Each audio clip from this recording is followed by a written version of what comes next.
Namaskar, and hello out there. Abhidevananda here, still afloat above the Ocean of Bliss. That's right, not the Atlantic, not the Pacific, the Ocean of Bliss. And the weather is great. Not too hot, not too cold. As you may imagine, this is not a place one would want to leave quickly. The scope of vision from here is phenomenal. As extensive as it was above the Himalayas or even from outer space. But here that extended vision requires a greater degree of intuition.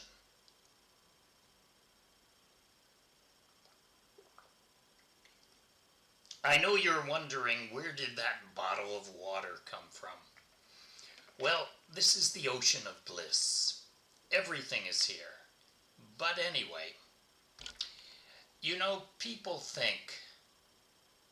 they think that happiness is to be found in various worldly expressions.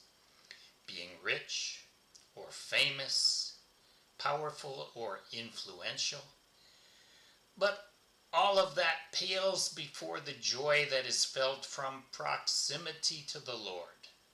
Just to know that Baba is calling you by name, is a joy that is hard to describe but so sublime. Most of the time, in most cases, that is a cherished hope, and on getting such an information, one simply races to him.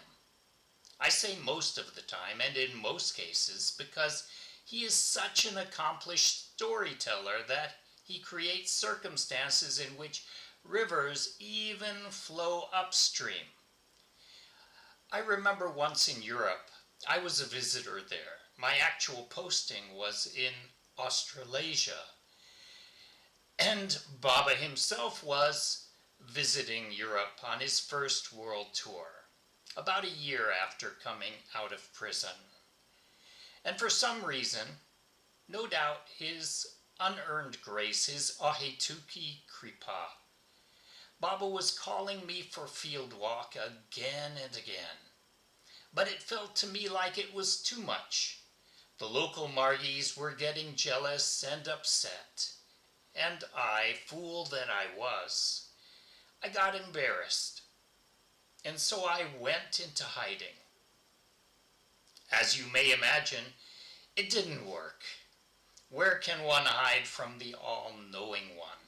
How can one resist the will of the all-powerful one? Well, my case was quickly resolved.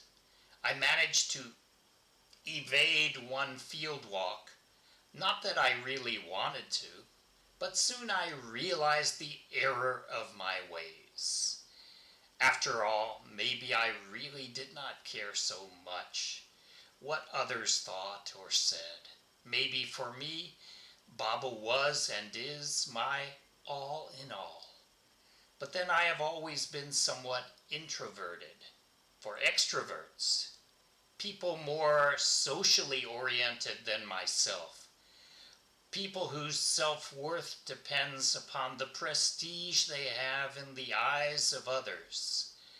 Insecure people like Rudrananda or Sadhananda, once they start running away from Baba, they may continue going in that wrong direction for years and years on end, perhaps for the rest of their life. So let's talk for a minute about Sadhananda. He is more easily understood than Rudrananda, whose evil genius is exceptional.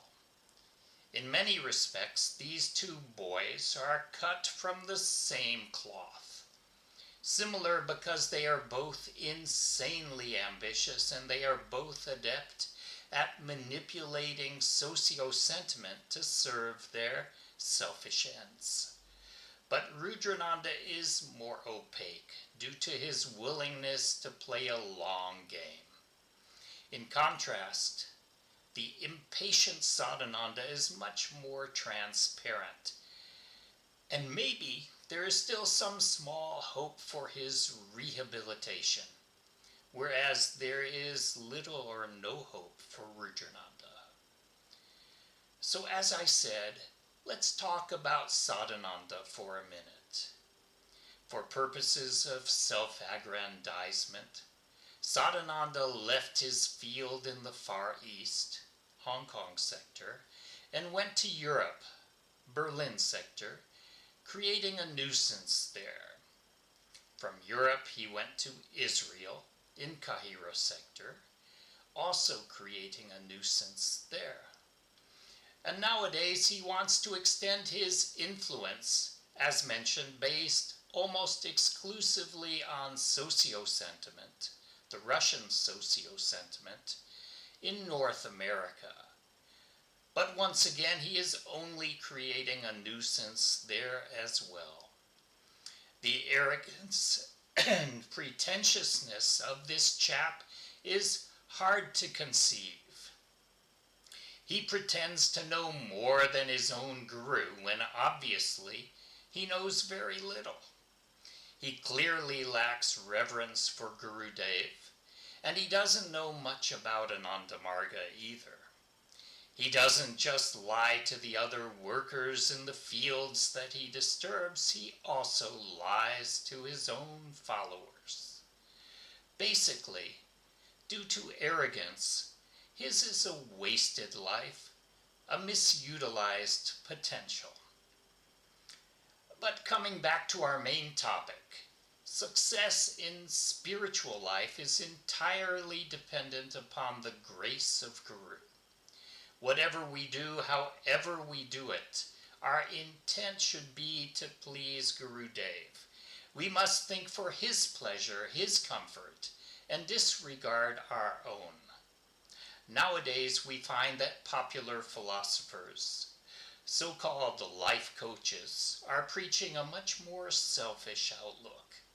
Help others, but also don't forget to help yourself at the same time. Help others, but don't leave yourself behind. Well, that's not really how things work. It suggests that we have some power, we have some control, when in fact, all power, all control resides in him. And so we call him Ishwar, the controller of all controllers, God, Lord and Master. And the pinnacle of spiritual life is to work sincerely for the universal welfare, ultimately in total surrender to his benevolent will. Namaskar.